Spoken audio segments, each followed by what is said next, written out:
Welcome to JSR IAS academy. நான் Francis Sahai Arockiamary. நம்ம இப்போ டிஎன்பிஎஸ்சியில் 8th யூனிட் பற்றி பார்த்துட்டு வரோம். 8th யூனிட்ல சிலபஸ் வைஸ் வீடியோ வந்து பார்த்தீங்க அப்படின்னா இன்ட்ரோடக்ஷன் கிளாஸில் டீட்டெயிலாக சொல்லிட்டு அதுக்கப்புறம் ஒவ்வொரு சிலபஸும் டீட்டெயிலாக யூடியூப்பில் அப்லோட் பண்ணியிருக்கோம். கண்டினியூஸாக பார்த்துட்டு வந்தீங்க அப்படின்னா உங்களுக்கு யூனிட் 8ல் மேக்ஸிமம் மார்க் ஸ்கோர் பண்ணுறதுக்கு ரொம்ப ஹெல்ப்ஃபுல்லாக இருக்கும். இப்போ நம்ம என்ன பார்த்துட்டு இருக்கோம் அப்படின்னு பார்த்தீங்கன்னா யூனிட் 8ஓட சிலபஸில் ஃபர்ஸ்ட் டாபிக்கே தமிழ் சமுதாய வரலாறுன்னு இருக்கும். அந்த தமிழ் சமுதாய வரலாறுல சங்க காலம் பத்தி பார்த்துட்டு இருக்கோம். இதுக்கு முன்னாடி வீடியோல என்ன பார்த்தோம் அப்படின்னு பார்த்தீங்கன்னா சங்க காலத்துக்கான சான்றுகள் என்ன, சங்க காலத்துல என்னென்ன மாதிரி எல்லாம் இருந்தது அப்படின்றத பத்தி பார்த்தோம். மூவேந்தர்கள், குறுநில மன்னர்கள், அதை பத்தி எல்லாம் பார்த்துருக்கோம். இப்ப என்ன பார்க்க போறோம் அப்படின்னு பார்த்தீங்கன்னா சங்க காலத்துக்கான சமூக, அரசியல், பொருளாதாரம் பத்தி பார்க்க போறோம். வாங்க வீடியோக்குள்ள போலாம். இப்போ சங்ககால அரசியல் அப்படின்றது அரசருக்கு என்னென்னலாம் பேர் சொல்லியிருக்காங்க அப்படின்னா கோ, கோன், வேந்தன், மன்னன், கொச்சவன், இறைவன், இந்த மாதிரி எல்லாம் பேர் சொல்லியிருக்காங்க. சரிங்களா? கோ அப்படின்னாலும் அரசன் தான், கொச்சவன் அப்படின்னாலும் அரசன் தான். சரிங்களா? இதெல்லாம் நீங்க தெரிஞ்சுக்கணும். அடுத்து வந்து பாத்தீங்க அப்படின்னா அரசுரிமை எப்படி இருந்துச்சு அப்படின்னா முடியாட்சியா இருந்தது, அதாவது பரம்பரையா இருந்தது. ஓகேங்களா? அரியணை வந்துட்டு யாருக்கு கொடுத்தாங்க அப்படின்னு பாத்தீங்கன்னா மூத்த மகனுக்கு தான் கொடுத்தாங்க. அந்த மூத்த மகனுக்கு பேர் என்ன சொல்லுவாங்க அப்படின்னு பாத்தீங்கன்னா கோமகன் அப்படின்னு பேரு. கோ அப்படின்னா அரசன், அரசனாக முடிசூடப்பட வேண்டிய மகன் அப்படின்றதுக்கு பேர் தான் கோமகன். கோமகன் அப்படின்னு யார சொல்றாங்கன்னா அரசருடைய மூத்த மகனை தான் சொல்றாங்க. அப்ப இளைய மகன்கள் எல்லாத்தையும் எப்படி சொல்லியிருக்காங்கன்னா இளங்கோ, இளஞ்செழியன், இளஞ்சேரல் அப்படின்னு சொல்லியிருக்காங்க. ஓகேங்களா? இந்த இளங்கோ, இளஞ்செழியன், இளஞ்சேரல் இந்த பேரலே வந்துடும் பாருங்க. சரிங்களா? இளையோர் அப்படின்றது. நெக்ஸ்ட் வந்து பாத்தீங்க அப்படின்னா அரசருக்கு பட்டம் சூட்டக்கூடிய விழா, அதுக்கு என்ன சொல்றாங்க அப்படின்னா அரசு கட்டிலேறுதல் இல்லைன்னா முடிசூட்டு விழா அப்படின்னு சொல்றாங்க. மன்னருடைய மூத்த மகனுக்கு பட்டம் சூட்டுறாங்க இல்லையா, அதுக்கு பேர் என்ன அப்படின்னா அரசு கட்டிலேறுதல் இல்லைன்னா முடிசூட்டு விழா அப்படின்னு சொல்லுவாங்க. நெக்ஸ்ட் சங்க காலத்துல வந்துட்டு அரசர்களும் வீரர்களும் வீரக்கழல் அணிஞ்சிருக்காங்க. வீரக்கழல் அப்படின்றது என்ன அப்படின்னு பாத்தீங்கன்னா அவங்களுடைய பெயரும் அவங்க செய்திருக்கக்கூடிய சாதனைகளும் அடங்கியிருக்கக்கூடிய ஒரு கழலுக்கு பேர் தான் வீரக்கழல். யார் அணிஞ்சிருக்காங்க அப்படின்னு கேட்டீங்கன்னா அரசர்கள் மட்டுமல்லாமல் வீரர்களும் வீரக்கழல் அணிஞ்சிருக்காங்க. சரிங்களா? நெக்ஸ்ட் இந்த புறமுதுகு அப்படின்னு ஒண்ணு இருக்கும். புறமுதுகு அப்படின்னா என்னன்னா போர்ல புறமுதுகுல முதுகுல வந்துட்டு அம்பு பாய்ந்து இறந்துட்டாலோ முதுகடிப்பட்டு இறந்துட்டாங்க அப்படின்னா அதுக்கு பேர் தான் புறமுதுகு. ஒருவேளை அந்த புறமுதுகு பட்டு இறக்கல அப்படின்னா அவங்க வந்துட்டு உண்ணாவிரதம் இருந்து உயிர் மாச்சுக்கிறாங்க. சரிங்களா?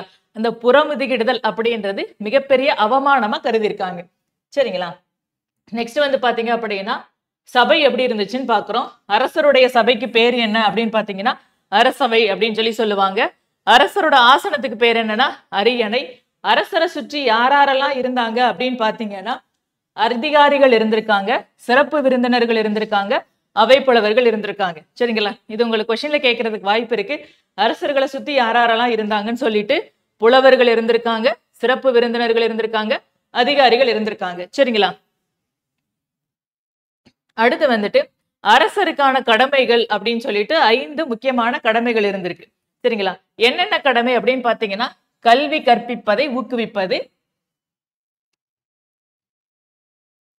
சடங்குகளை நடத்துவது, பரிசுகள் வழங்குவது, மக்களை பாதுகாப்பது, நெக்ஸ்ட் வந்து பாத்தீங்கன்னா குற்றவாளிகளை தண்டிப்பது. இந்த 5 கடமைகளும் அரசருக்கான கடமைகளா இருந்திருக்கு. அடுத்து அரசருக்கு உதவுவதற்காக 2 குழுக்கள் இருந்திருக்கு. அந்த குழுக்களுக்கு பேர் என்ன அப்படின்னு பாத்தீங்கன்னா ஐம்பெரும் குழு, என்பேராயம் அப்படின்றது. இந்த ஐம்பெரும் குழு, என்பேராயம் ரெண்டும் அரசருக்கு உதவுவதற்காக இருந்தது அப்படின்னு சொல்லக்கூடிய நூல் எது அப்படின்னு பாத்தீங்கன்னா சிலப்பதிகாரத்துல சொல்லியிருப்பாங்க. இப்போ ஐம்பெருங்குழுல யாரெல்லாம் இருந்தாங்க அப்படின்னா அமைச்சர் இருந்திருப்பாரு, சேனை தலைவர் இருந்திருப்பாரு, அந்தனர். அந்தனர் அப்படின்னா யாருன்னா புரோகிதர் தான் அந்தனர் அப்படின்னு சொல்றாங்க. அந்தனர் இருந்திருக்கிறாரு, தூதுவர், ஒற்றர்கள். ஒற்றர்கள் அப்படின்ற இடத்த வந்து பாத்தீங்கன்னா சாரணர் அப்படின்னு கூட சில இடங்கள்ல சொல்லுவாங்க. இந்த ஒற்றர்கள் எப்படி இருந்தாங்க அப்படின்னு பாத்தீங்கன்னா நாட்டுக்குள்ள நடக்கக்கூடிய விஷயங்கள், வெளிநாட்டுல நடக்கக்கூடிய விஷயங்களையும் மன்னருக்கு கொண்டு வந்து சேர்க்கக்கூடியவங்களா இருந்திருக்காங்க. சரிங்களா? உள்நாட்டுல இருந்திருக்காங்க, வெளிநாட்டுல ஒற்றர்கள் இருந்திருக்காங்க அப்படின்றது நமக்கு தெரிய வருது. சரிங்களா? ஐம்பெருங்குழுல இருந்திருக்கக்கூடியவங்க நல்லா பார்த்துக்கோங்க. அமைச்சர், சேனை தலைவர், அந்தனர், தூதுவர், ஒற்றர்கள் இருந்திருக்காங்க. அடுத்து வந்து பாத்தீங்க அப்படின்னா என்பேராயம். எண்பேராயத்துல வந்துட்டு 8 பேர் இருக்காங்க. கரணத்திளையவர், கனக சுற்றம், நகரமாந்தர், யானை வீரர், கரும விதிகள், கடைக்காப்பாளர், படைத்தலைவர், இவுளி மரபர். இந்த 8 பேர் வந்துட்டு எண்பேராயத்தில் இருக்கக்கூடியவங்க. இதுல வந்து பாத்தீங்க அப்படின்னா ஐம்பெருங்குழுலையும் எண்பேராயத்தில் இருக்கக்கூடியவங்க பொதுவான ஆள் யாரு அப்படின்னா படைத்தலைவர். இது உங்களுக்கு தெரிஞ்சுக்கணும். நெக்ஸ்ட் வந்து பாத்தீங்க அப்படின்னா அரசருடைய படை. அரசருடைய படைக்கு என்ன சொல்லுவாங்கன்னா இராணுவம் அப்படின்னு சொல்லுவாங்க. 4 விதமான படைகள் இருந்திருக்கு. காலால் படை, யானைப்படை, குதிரைப்படை, தேர்ப்படை. இந்த 4 படைகளும் இருந்திருக்கு. படை தலைவன் என்ன சொல்லுவாங்க அப்படின்னு பாத்தீங்கன்னா தானை தலைவன் அப்படின்னு சொல்லுவாங்க. என்னென்ன ஆயுதங்கள்லாம் பயன்படுத்தியிருக்காங்கன்னா வாள், கேடயம், தோமாரம், வில்லம்பு இதெல்லாம் பயன்படுத்தியிருக்காங்க. தோமாரம் அப்படின்னா என்ன அப்படின்னா தொலைவில் இருந்து எதிரிகளின் மீது ஏவுகணை போல் வீசக்கூடிய ஒரு வில்லம்பு, எரியீட்டி மாதிரியான ஒரு ஆயுதத்துக்கு பேரு தான் தோமாரம் அப்படின்னு சொல்றாங்க. ஆயுதங்கள் எல்லாத்தையும் வைத்திருக்கக்கூடிய இடத்துக்கு பேர் என்ன சொல்லுவாங்க அப்படின்னா படைக்கொட்டில் அப்படின்னு சொல்லுவாங்க. ஆயுதங்கள் எல்லாத்தையும் வைத்திருக்கக்கூடிய இடத்துக்கு பேரு படைக்கொட்டில் அப்படின்னு சொல்லுவாங்க. இந்த கோட்டைகள் எல்லாமே அரண்களாலும் ஆழமான அகழிகளாலும் பாதுகாத்திருக்காங்க. கோட்டைகளை சுத்தி மிகப்பெரிய அரண்கள் இருந்திருக்கு, ஆழமான அகழிகள் இருந்திருக்கு. சரிங்களா? அடுத்து சங்க காலத்துல வந்து பாத்தீங்க அப்படின்னா போர் முரசு இருக்கு இல்லையா, போருக்கு போறதுக்கு முன்னாடி முரசு அறிவித்தல் அப்படின்றது. அந்த போர் முரசை வந்துட்டு கடவுளாகவே கருதி வணங்குனாங்க அப்படின்னு சொல்லியிருக்காங்க. சங்ககால மக்கள் போர் முரசை கடவுளாக கருதி வணங்குனாங்களா அப்படின்னு கேட்டா ஆமா. இல்லைன்னா சங்ககால மக்கள் எதை கடவுளாக கருதி வணங்கினார் அப்படின்னு கேட்டா போர் முரசு அப்படின்றது தெரியணும். நெக்ஸ்ட், சங்க காலத்துல சட்டமும் நீதியும் எப்படி இருந்துச்சு அப்படின்னு பாத்தீங்கன்னா இறுதி மேல்முறையீட்டு நீதிமன்றம் யாரு அப்படின்னு கேட்டீங்கன்னா அரசர் தான் இருந்திருக்கிறார். அப்போ கிராமங்கள் இருக்கக்கூடிய நீதிமன்றங்களுக்கு பேரு மன்றங்கள் அப்படின்னு சொல்லியிருக்காங்க. தலைநகர்ல இருக்கக்கூடிய நீதிமன்றத்துக்கு பேர் என்னன்னா அவைன்னு சொல்லியிருக்காங்க. இது ரெண்டுலயும் சரியா நீதி வழங்கப்படலை அப்படின்னா மேல்முறையீட்டுக்கு போவாங்க.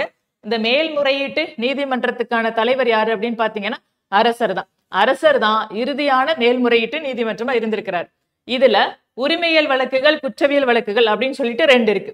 இப்ப உரிமையியல் வழக்குகள் அப்படின்னு பாத்தீங்கன்னா எப்படி அதுக்கு தண்டனை கொடுத்திருக்காங்க அப்படின்னா அவர் தப்பு பண்ணிருக்காரா இல்லையா அப்படின்னு கண்டுபிடிக்கிறதுக்கு ஒரு பானைக்குள்ள நாகப்பாம்பை விட்டுற வேண்டியது.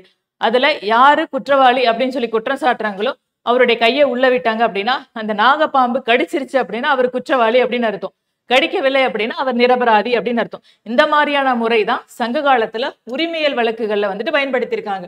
அப்போ குற்றவியல் வழக்குகளை வந்து பாத்தீங்க அப்படின்னா கடுமையான தண்டனை இருந்திருக்கு. என்னென்ன மாதிரி கடுமையான தண்டனை அப்படின்னு பாத்தீங்கன்னா ஒருவேளை திருட்டு வழக்கா இருந்துச்சு அப்படின்னா மரண தண்டனையே கொடுத்திருக்காங்க.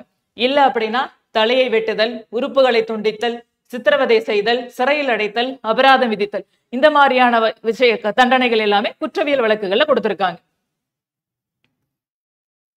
அடுத்து வந்து பாத்தீங்க அப்படின்னா ஊராட்சி நிர்வாகம் எப்படி இருந்தது அப்படின்னு பார்க்க போறோம். ஒட்டுமொத்த ஆட்சி பகுதியையும் எப்படி சொல்லுவாங்கன்னா மண்டலம் அப்படின்னு சொல்லுவாங்க. இந்த மண்டலங்களை வந்துட்டு நாடுகளா பிரிச்சிருந்தாங்க. நாடுகள் எல்லாத்தையும் கூற்றமா பிரிச்சிருந்தாங்க. கூற்றங்கள் எல்லாத்தையும் எப்படின்னு பாத்தீங்கன்னா ஊருன்னு பிரிச்சிருந்தாங்க. இந்த ஊர்கள்லயே ஒரு பெரிய கிராமமா இருந்துச்சுன்னா அதுக்கு பேரு பேரூர் அப்படின்னும், சிறிய கிராமமா இருந்துச்சுன்னா சிற்றூர் அப்படின்னும், பழமையான கிராமமா இருந்துச்சுன்னா மூதூர் அப்படின்னு சொல்லியிருக்காங்க. மண்டலம் பெரிய ஆட்சி பகுதி, அதனுடைய பிரிவுகள் நாடு. நாடை வந்துட்டு கூற்றமா பிரிச்சிருக்காங்க. கூற்றம் அப்படின்றத ஊரா பிரிச்சிருக்காங்க. இந்த ஊர்களே வந்து பாத்தீங்கன்னா பெரிய கிராமமா இருந்துச்சுன்னா பேரூர், சிறிய கிராமமா இருந்துச்சுன்னா சிற்றூர், பழமையான கிராமமா இருந்துச்சுன்னா மூதூர் அப்படின்னு சொல்லியிருக்காங்க. அப்போ சங்க காலத்துல இருக்கக்கூடிய கடற்கரை நகரங்கள் என்னென்ன அப்படின்னு பாத்தீங்கன்னா பட்டினம், பாக்கம், புகார் அப்படின்னு சொல்றாங்க. காவேரி பூம்பட்டினம், பூம்புகார் அப்படின்னு படிச்சிருக்கோம் இல்லையா, இதெல்லாம் வந்துட்டு கடற்கரை நகரங்கள். அப்போ சங்க காலத்துல வந்துட்டு 4 வகையான ஜாதிகள் இருந்திருக்கு. யாராரு அப்படின்னு பாத்தீங்கன்னா இப்ப இருக்கக்கூடிய வர்ணாசிரம முறையெல்லாம் கிடையாது.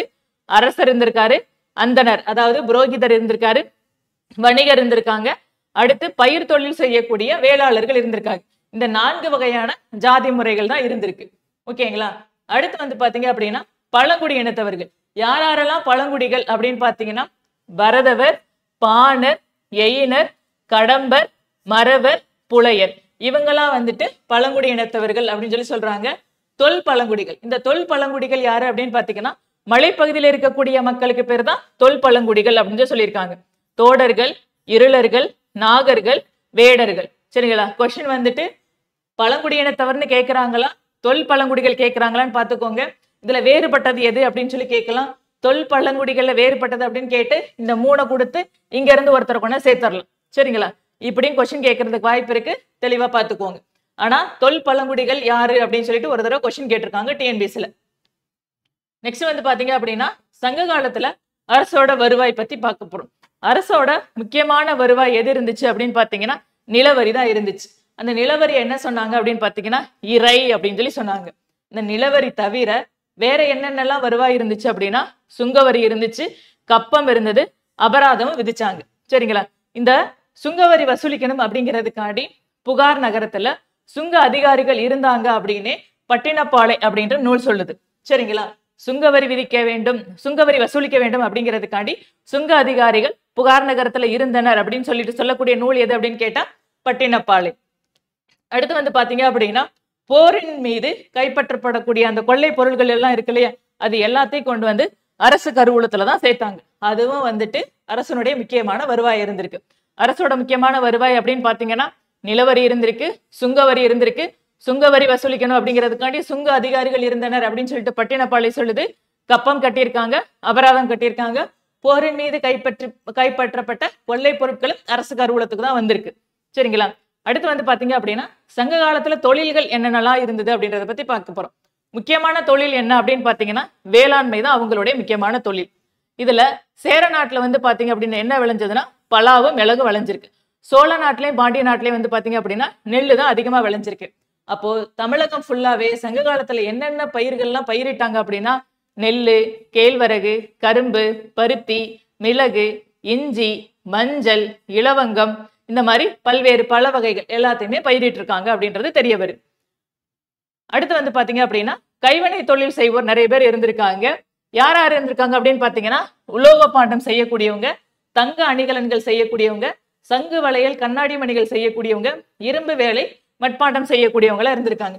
இந்த கைவினை பொருட்கள் உற்பத்தி செய்யக்கூடிய இடங்கள் எங்கெங்க இருந்தது அப்படின்னு பாத்தீங்கன்னா தமிழ்நாட்டுல அரிக்கமேடு, உறையூர், காஞ்சி, மதுரை, கொர்க்கை, கேரளால பட்டினம், இந்த இடங்கள் எல்லாத்துலயும் கைவினை பொருட்கள் செய்யக்கூடிய உற்பத்தி இடங்களா இருந்திருக்கு. சரிங்களா? இதுல எது இல்ல அப்படின்னு சொல்லி கேட்கலாம். இப்போ ஒருவேளை கீழடியோ ஆதிச்சநல்லூரோ கொடுத்தாங்க அப்படின்னா அங்கெல்லாம் கைவினை பொருட்கள் இல்லை அப்படின்றது நமக்கு தெரிய வரும். சரிங்களா? நெக்ஸ்ட் வந்து பாத்தீங்க அப்படின்னா மதுரை காஞ்சி அப்படின்ற நூல் இருக்கு இல்லையா, மதுரை காஞ்சில என்ன சொல்லியிருக்காங்க அப்படின்னு பாத்தீங்கன்னா மதுரையில நாலங்காடி அல்லங்காடி இருந்தது அப்படின்ற செய்தி சொல்லியிருக்காங்க. நாலங்காடி அப்படின்னா பகல் பொழுதுல இருக்கக்கூடிய கடைகள், அல்லங்காடி அப்படின்னா இரவு பொழுதில் இருக்கக்கூடிய கடைகள். மதுரையில பகல்லையும் கடை இருந்தது, இரவுலையும் கடை இருந்தது அப்படின்னு சொல்லக்கூடிய நூல் எது அப்படின்னு பாத்தீங்கன்னா மதுரை காஞ்சி. நெக்ஸ்ட் மணிமேகலையில சொல்லியிருக்காங்க. என்ன சொல்லியிருக்காங்க அப்படின்னு பாத்தீங்கன்னா மகத நாட்டை சேர்ந்த கைவினை கலைஞர்களும், மலாவு நாட்டை சேர்ந்த உலோக பணியாளர்களும், மராத்திய நாட்டை சேர்ந்த எந்திர பொறியாளர்கள்லாம் இருக்காங்க இல்லையா, இவங்க எல்லாரும் தமிழக கைவினை கலைஞர்களோடு சேர்ந்து கூட்டுறவு முறையில இணைந்து பணியாற்றினர் அப்படின்னு சொல்றாங்க. அப்ப இதுல இருந்து என்ன தெரிய வருது அப்படின்னு பாத்தீங்கன்னா இந்த வெளிநாடுகள் இருக்கக்கூடிய மகதம், மலாவு, மராத்தியம், இந்த பகுதியில் இருக்கக்கூடிய கைவினை தொழிலாளர்கள் எல்லாரும் இங்க தமிழ்நாட்டுல வந்து தொழில் பண்ணியிருக்காங்க அப்படின்றது தெரிய வருது. நெக்ஸ்ட் வந்து பாத்தீங்க அப்படின்னா துணி வகைகள், என்னென்ன மாதிரியான துணி வகைகள்லாம் பயன்படுத்தியிருக்காங்க அப்படின்னா பருத்தி, பட்டு இலைகளை கொண்டு ஒரு தரமான துணிகளெல்லாம் நெஞ்சிருக்காங்க. நீராவியை போலவும் பாம்பின் தோலை போலவும் மெலிதாக இருக்கக்கூடிய துணிகள் எல்லாத்தையும் நெய்யப்பட்டன அப்படின்னு சொல்றாங்க. இந்த நீராவி போலவும் பாம்பின் தோலை போலவும் மெலிதான துணிகள் நெய்யப்பட்டன அப்படின்னு சொல்லக்கூடிய நூல் எது அப்படின்னு பாத்தீங்கன்னா நற்றிணை தான் சொல்லும் உங்களுக்கு. அடுத்து வந்து பாத்தீங்க அப்படின்னா உறையூர்ல உற்பத்தி செய்யப்பட்ட பருத்தி ஆடைகளுக்கு மேலை நாடுகள்ல வந்துட்டு அதிகமான மதிப்பு இருந்தது அப்படின்னு சொல்லியிருக்காங்க. நெக்ஸ்ட் கொடுமணல்லையும் புட்டூர் பகுதியில வந்து பாத்தீங்க அப்படின்னா இரும்பு உருக்கக்கூடிய தொழிற்சாலைகள் இருந்தது அப்படின்றது தெரிய வருது. அணிகலன்கள் எங்கெங்கெல்லாம் செஞ்சாங்க அப்படின்னு பாத்தீங்கன்னா அணிகலன்கள் செய்யறதுக்கு செவ்வந்திக்கல், செம்மணிக்கல், அதாவது கார்னீலியன் கற்கள் சொல்லுவோம், இந்த கற்கள் எல்லாத்தையும் பயன்படுத்தி அணிகலன்கள் செஞ்சிருக்காங்க. அடுத்து ரோமானிய நாணயங்கள் கொண்டு எல்லாம் நகை செஞ்சிருக்காங்க. கேரளால பட்டணம் அப்படின்ற இடத்துல வந்து பாத்தீங்க அப்படின்னா பொன்னை உருக்கக்கூடிய உலைகள் இருந்திருக்கு. அரிக்கமேடுலயும் குடிக்காடு அப்படின்ற இடம், இந்த குடிக்காடு எங்க இருக்கு அப்படின்னு பாத்தீங்கன்னா கடலூர்ல இருக்கு. இங்க வந்து பாத்தீங்க அப்படின்னா கண்ணாடி மணி செய்யக்கூடிய தொழிற்சாலை இருந்திருக்கு. பாம்பன் கடல் பகுதியில வந்து பாத்தீங்க அப்படின்னா சங்கு சேகரித்தல் அப்படின்றது முக்கியமானதா இருந்து. கொழுமணல் பகுதியில வந்து பாத்தீங்க அப்படின்னா நூல் நூற்கக்கூடிய கதிரும் துண்டு துணிகளும் கிடைச்சிருக்கு. அடுத்து வந்து பாத்தீங்க அப்படின்னா பெரிப்ளஸ் நூலில் வந்துட்டு தமிழகத்துல துணிகள் நெய்யப்பட்டது. அதுவும் உறையூர்ல இருந்து இருக்கக்கூடிய துணிகள் மேலைநாடுகள் அதிகமான வரவேற்பு இருந்தது அப்படின்ற செய்தியெல்லாம் சொல்லியிருக்காங்க. இதுல வந்து பாத்தீங்க அப்படின்னா எந்தெந்த இடத்துல என்னென்ன தொழில் சிறப்பா இருந்தது அப்படின்றது உங்களுக்கு தெரிய வரணும். பொருத்துகளை கேட்கலாம், இல்ல அப்படின்னா ஏதாவது ஒண்ணு கொடுத்த நூல் நூறுக்கும் கதிர் எங்க கிடைச்சது அப்படின்னு சொல்லி கேட்கலாம். சரிங்களா? அதனால இதை கொஞ்சம் தெளிவா பார்த்துக்கோங்க. பொன்னை உருக்கும் உலைகள் எங்க கிடைச்சது, எங்க இருந்தது அப்படின்னு கேட்டா கேரளால பட்டணம் அப்படின்றதெல்லாம் தெரியணும்.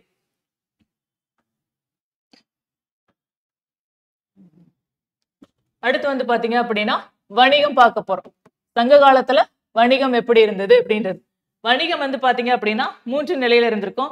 உள்ளூர் வணிகம், அதாவது கிராமப்புறங்களுக்குள்ள உள்ளூருக்குள்ளே நடக்கக்கூடிய வணிகம். உள்நாடு வணிகம், உள்நாட்டிலே நடக்கக்கூடிய வணிகம்.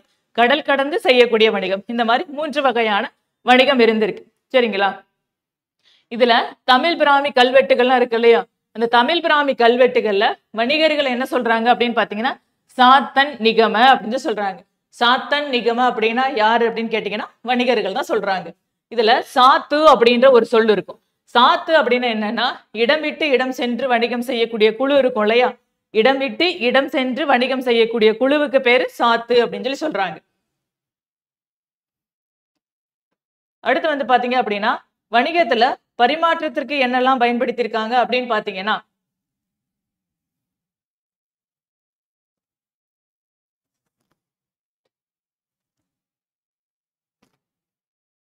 ரோமானிய தங்க வெள்ளி நாணயங்கள் எல்லாத்தையும் பரிமாற்றத்திற்காக பயன்படுத்தியிருக்காங்க.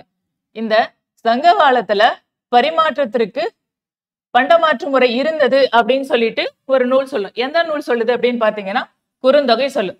சங்க காலத்துல பரிமாற்றத்திற்கு ரோமானிய தங்க வெள்ளி நாணயங்கள் பயன்படுத்தியிருக்காங்க.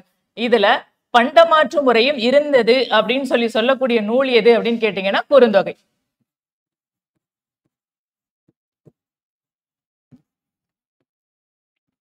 இந்த ரோமானிய தங்க வெள்ளி நாணயங்களோட குவியல்கள் எங்க கிடைச்சிருக்கு அப்படின்னு பாத்தீங்கன்னா கோயம்புத்தூர் பகுதியில அதிகமா கிடைச்சிருக்கு. ஓகேங்களா?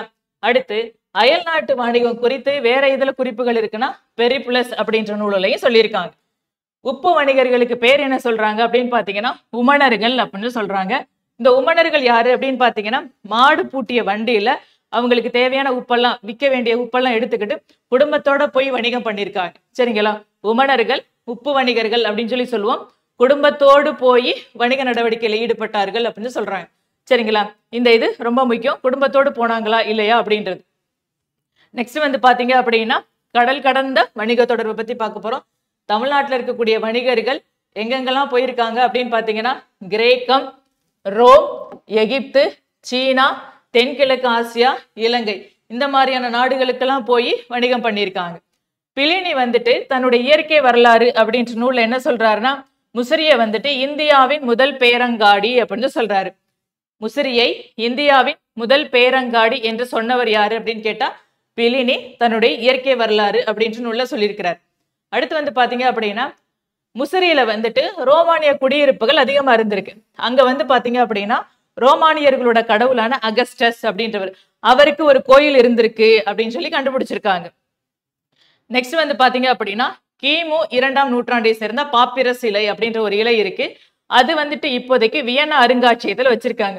அந்த இலையில என்ன குறிப்பு இருக்கு அப்படின்னு பாத்தீங்கன்னா அலெக்சாண்ட்ரியாவை சேர்ந்த வணிகர்களுக்கும் முசிறியை சேர்ந்த வணிகர்களுக்கும் இடையே நடந்திருக்கக்கூடிய ஒப்பந்தம் பத்தின ஒரு குறிப்பு இருக்கு. சரிங்களா?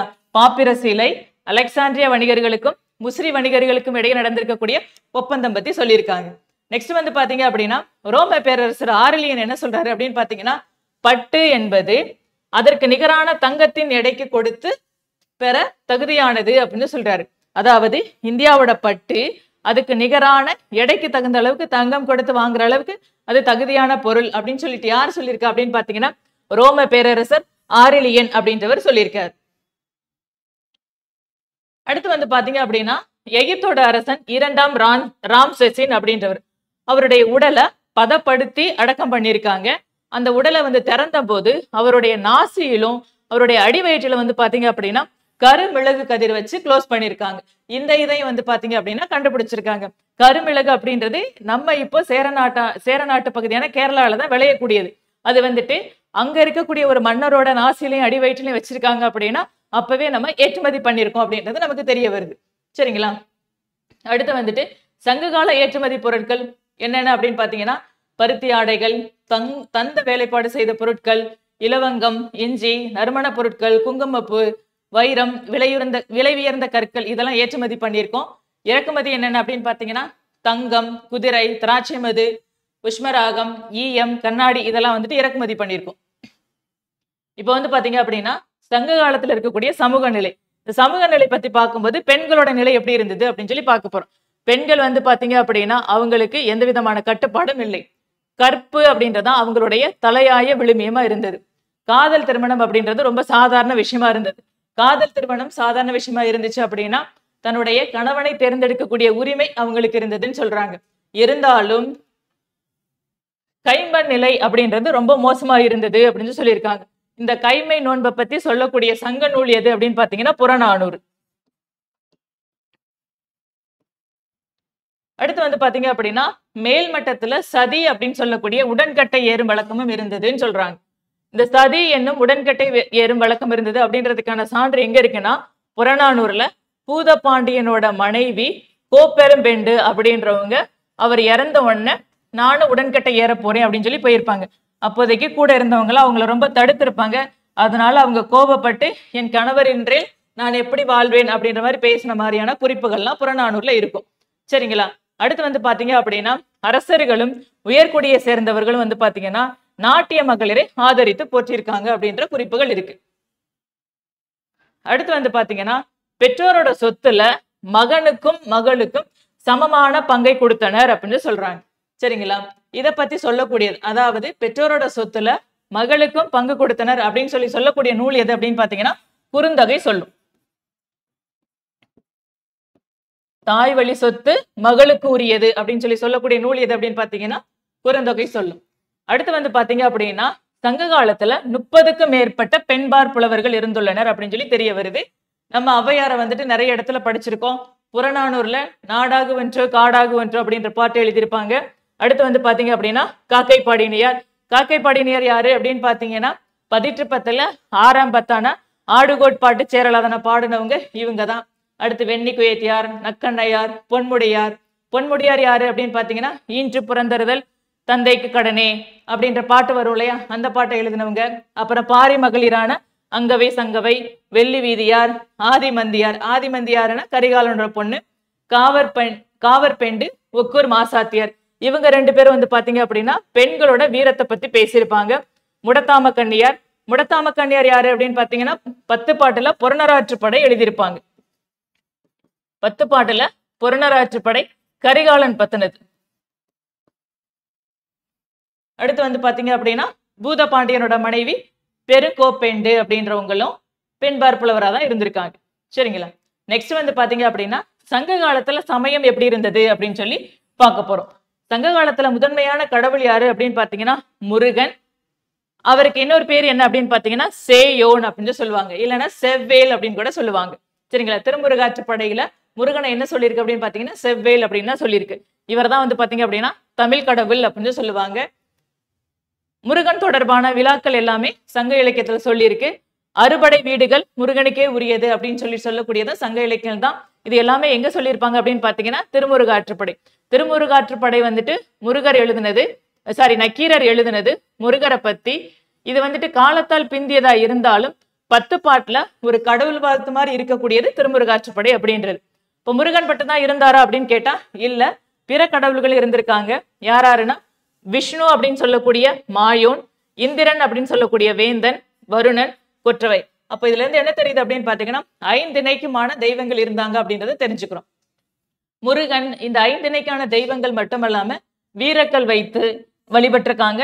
நடுகள் வழிபாடும் இருந்தது அப்படின்றது நமக்கு தெரிய வருது. நடுகள் வழிபாடு பத்தி சொல்லக்கூடிய நூல் எது அப்படின்னு பாத்தீங்கன்னா தொல்காப்பியம். 6 வகையான முறைகள் இருந்தது அப்படின்னு சொல்லிட்டு தொல்காப்பியம் சொல்லும்.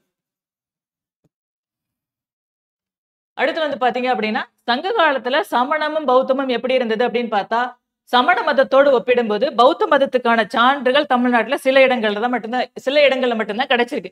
எங்கெங்க அப்படின்னு பாத்தீங்கன்னா காஞ்சிபுரத்திலையும் காவேரி பூம்பட்டினத்திலையும் பௌத்த ஸ்தூபிகள் அப்படின்றது கிடைச்சிருக்கு. ரொம்பலாம் அதிகமான இடங்கள்ல கிடைக்கல. பௌத்தத்துக்கான சான்றுகள் கம்மியா தான் கிடைச்சிருக்கு. ஆனா சமணத்துக்கான சான்றுகள் அப்படின்னு பார்க்கும்போது தமிழ் பிராமி கல்வெட்டுகளோட கூடிய எண்ணற்ற உறைவிடங்கள் வந்து பாத்தீங்க அப்படின்னா அதிகமா கிடைச்சிருக்கனால சமண மதம் வந்துட்டு இங்க அதிக செல்வாக்கோட இருந்திருக்கு அப்படின்றது நமக்கு தெரிய வருது. நெக்ஸ்ட் சங்க காலத்துக்கான கலைகள் பத்தி பார்க்க போறோம். கவிதை, இசை, நாட்டியம் இது எல்லாமே புகழ்பெற்றுதான் விளங்கி இருந்தது. இசை கருவிகள் வந்து பாத்தீங்க அப்படின்னா முரசு இருந்தது. போர் முரசு கடவுளாகவே கருதி வழிபட்டனர் அப்படின்னு சொல்லி படிச்சிருக்கோம். புல்லாங்குழல் இருந்திருக்கு. யாழ் இந்த மாதிரியான இசை கருவிகள் எல்லாம் பயன்படுத்தியிருக்காங்க. இதுல வந்து பாத்தீங்க அப்படின்னா கரிகாலன் அப்படின்ற சோழ மன்னன் இருக்கான் இல்லையா, இவர் வந்துட்டு இசையில இருக்கக்கூடிய 7 ஸ்வரங்கள்லயுமே புலமை பெற்றவராக இருந்தாராம். அதனால கரிகாலனுக்கு என்ன சிறப்பு பேர் அப்படின்னு பாத்தீங்கன்னா ஏலிசை வல்லான் அப்படின்னு சொல்றாங்க. டிஎன்பிசில கொஸ்டின் கேட்டிருக்காங்க. ஏலிசை வல்லான் என்று அழைக்கப்படுபவர் யாரு அப்படின்னு கேட்டிருக்காங்க. யாருன்னு கேட்டீங்கன்னா கரிகாலன். அடுத்து வந்து பாத்தீங்கன்னா பாடக்கூடிய புலவர்களுக்கு பேரு பாணர், விரலியர்னு சொல்லுவாங்க. நடனத்தில் சிறந்தவர்களுக்கு பேர் என்ன சொல்லுவாங்கன்னா கணிகையர் அப்படின்னு சொல்லுவாங்க. அடுத்து வந்து பாத்தீங்கன்னா கூத்து அப்படின்ற ஒரு வகை இருந்தது. இந்த கூத்து வந்து பாத்தீங்க அப்படின்னா சங்ககால மக்களுடைய மிக முக்கியமான பண்பாட்டு கூறா இருந்திருக்கு. எப்படி மிக முக்கியமான பண்பாட்டு கூறு அப்படின்னு பாத்தீங்கன்னா அவங்களுடைய வாழ்வியல் விழுமியங்களை அடுத்தடுத்த தலைமுறைக்கு கொண்டு சேர்க்கக்கூடிய ஒரு கருவியா எது இருந்துச்சு அப்படின்னு பாத்தீங்கன்னா கூத்து தான். நம்ம பதிற்றுப்பத்துல சேரர்கள் பத்தி படிப்போம் இல்லையா, அதுல ஆடு கோட்பாடு சேரலாதன் அப்படின்ற மன்னனை பத்தி காக்கைப்பாடினியார் பாடும்போது துணங்கை கூத்து ஆடுறவங்களோட சேர்ந்து அந்த சேர மன்னனும் ஆடினான் அப்படின்னு சொல்லுவாங்க. இதுல இருந்து வந்து பாத்தீங்க அப்படின்னா அந்த கூத்து அப்படின்றது சங்ககால மக்களுடைய மிகப்பெரிய முக்கியமான பண்பாட்டு கூறா இருந்தது அப்படின்றத நம்ம தெரிஞ்சுக்கலாம். அடுத்து வந்து பாத்தீங்க அப்படின்னா இயல் இசை நாடகம் அப்படின்னு சொல்லக்கூடிய முத்தமிழை உருவாக்குனது நம்மளுடைய சங்ககால மக்கள் தான். இதுல வந்து பாத்தீங்க அப்படின்னா முச்சங்கம் இருக்கும்போது அகத்தியம், தொல்காப்பியம் இந்த மாதிரியான நூல்கள்லாம் இலக்கண நூல்கள் இயற்றியிருப்பாங்க. அதுலேயே வந்து பாத்தீங்க அப்படின்னா இயற்றமிழுக்கான நாடக நூல் எது, இசைத்தமிழுக்கான நாடக நூல் எது, அடுத்து வந்து பாத்தீங்கன்னா நாடக தமிழுக்கான நாடக நூல் எது அப்படின்றது அந்த சங்க காலத்துக்கான வீடியோல இருக்கும். அதை பார்த்து தெரிஞ்சுக்கோங்க. அடுத்து வந்து பாத்தீங்க அப்படின்னா சங்க காலத்துல விழாக்கள் பொழுதுபோக்கெல்லாம் எப்படி இருந்துச்சு அப்படின்னு பார்த்தா விழாக்கள் அப்படிங்கும் போது அறுவடை திருவிழாவா பொங்கலை கொண்டாடி இருக்காங்க. அடுத்து கார்த்திகை தீப திருவிழா கொண்டாடி இருக்காங்க. தலைநகர் பகுதியில வந்துட்டு இந்திர விழா நடந்திருக்கு. இந்திர விழா நடந்திருக்குன்னு சொல்லக்கூடிய நூல் எது அப்படின்னு பாத்தீங்கன்னா மணிமேகலை சொல்லுது. சிலப்பதிகாரத்திலையும் இந்திர விழா பத்தின செய்திகள் இருக்கு. தொகை நூல்கள்ல எங்க இந்திர விழா பத்தி சொல்லியிருக்காங்க அப்படின்னு பாத்தீங்கன்னா ஐங்குறுநூறுல சொல்லியிருப்பாங்க. காவேரி பூம்பட்டினத்துல மட்டும்தான் இந்திர விழா நடந்துச்சு அப்படின்னு கேட்டா இல்ல, மதுரையிலையும் இந்திர விழா நடந்துச்சு அப்படின்ற குறிப்புகளும் இருக்கு. அடுத்து வந்து பாத்தீங்கன்னா பொழுதுபோக்கு. என்னென்ன பொழுதுபோக்கு இருந்துச்சு அப்படின்னு பாத்தீங்கன்னா நடனம் ஆடுதல், எருது சண்டையிடுதல், சேவல் சண்டையிடுதல், வேட்டையாடுதல், மல்யுத்தம் செய்தல், ஊஞ்சல் ஆடுதல் இதெல்லாம் வந்துட்டு பெரியவங்களுக்கான பொழுதுபோக்கா இருந்திருக்கு. குழந்தைகளுக்கான பொழுதுபோக்கு வந்து பாத்தீங்க அப்படின்னா பொம்மை வண்டி செய்தல், மணல் வீடு கட்டுதல் இந்த மாதிரியான விளையாட்டுகள் எல்லாம் விளையாண்டுருக்காங்க. அடுத்து வந்து பாத்தீங்க அப்படின்னா நிலத்தை வந்துட்டு திணை சார்ந்து பிரிச்சு வச்சிருக்காங்க. திணை அப்படின்றது நமக்கு தெரியும். 5 திணைகள் இருக்கு. குறிஞ்சி, முல்லை, மருதம், நெய்தல், பாலை அப்படின்றது. குறிஞ்சி அப்படின்னா மலை சார்ந்த இடம், முல்லை அப்படின்னா காடு சார்ந்த இடம், மருதம் அப்படின்னா வயல் சார்ந்த இடம், நெய்தல் அப்படின்னா கடல் சார்ந்த இடம், பாலை அப்படின்னா குறிஞ்சியும் முல்லையும் தெரிந்த இடத்துக்கு பேரு பாலை அப்படின்னு சொல்லி சொல்லுவோம். இதை சொல்லக்கூடிய நூல் எது அப்படின்னு பாத்தீங்கன்னா சிலப்பதிகாரம். குறிஞ்சியும் முல்லையும் தெரிந்த இடத்துக்கு பேரு பாலை. இத சொல்லக்கூடிய நூல் எது அப்படின்னு பாத்தீங்கன்னா சிலப்பதிகாரம் சொல்லும். ஓகேங்களா? சிலப்பதிகாரம். இப்போ ஒவ்வொரு திணைக்குமான மக்கள் யாரு, கடவுள் யாரு, தொழில் யாரு அப்படின்றதையும் படிச்சுக்கோங்க. அடுத்து வந்து பாத்தீங்க அப்படின்னா இந்த 5 திணைக்கும் ஒரி பொருள் இருக்கும், சிறு பொழுது இருக்கும், பெரும்பொழுது இருக்கும். இது இல்லாம 13 கருப்பொருள்கள் இருக்கும். இந்த 13 கருப்பொருள்கள் இருக்கக்கூடிய இந்த டேபிளை படிச்சு வச்சுக்கிட்டீங்க அப்படின்னா உங்களுக்கு டிஎன்பிசில கண்டிப்பா ஒரு கொஸ்டினோ 2 கொஸ்டினோ கரெக்டா அடிக்கிறதுக்கு ரொம்ப யூஸ்ஃபுல்லா இருக்கும். சரிங்களா? அப்போ இந்த திணை பத்தின டேபிள் ஃபுல்லா நீங்க படிச்சு வச்சுக்க வேண்டியது உங்களுடைய கடமை. சரிங்களா? இந்த விஷயங்கள் தான் வந்து பாத்தீங்க அப்படின்னா சங்ககால மக்களுடைய அரசியல் எப்படி இருந்தது, சமூக நிலை எப்படி இருந்தது, பொருளாதாரம் எப்படி இருந்தது அப்படின்றத பத்தி பார்த்திருக்கோம். சரிங்களா? இதோட என்ன முடியுது அப்படின்னு பாத்தீங்கன்னா சங்க காலத்துல இருக்கக்கூடிய சங்ககால நிகழ்ச்சிகள் என்ன, அரசியல், பொருளாதார, சமூகம் எப்படி இருந்தது அப்படின்றத பார்த்திருக்கோம். இதுல இருந்து என்ன தெரிய வருது அப்படின்னு பாத்தீங்கன்னா தமிழ் சமுதாய வரலாறுல சங்க காலம் வரைக்கும் முடிச்சிருக்கோம். அடுத்த வீடியோல வந்து பாத்தீங்க அப்படின்னா தமிழருடைய வாழ்வியல் முறைகள் எப்படி இருந்தது அப்படின்றத பத்தி பார்க்க போறோம். வாழ்வியல் முறைகள் அப்படின்றது அவங்களுடைய குடும்பம் எப்படி இருந்தது, விழாக்கள் என்னவா இருந்தது, சமயம் எப்படி இருந்தது, அறிவு எப்படி இருந்தது, வானியல் அறிவு எப்படி இருந்தது, வாணிகம் எப்படி எல்லாம் மேற்கொண்டாங்க, இந்த மாதிரியான ஃபுல் டீடைலும் அடுத்த வீடியோல கண்டினியூ பண்ணலாம். தொடர்ந்து வாட்ச் பண்ணிட்டே வாங்க. உங்களுக்கு 8th யூனிட் பத்தி ஒரு நல்ல புரிதல் கிடைக்கும் அப்படின்னு சொல்லிட்டு நம்புறோம். தேங்க்யூ.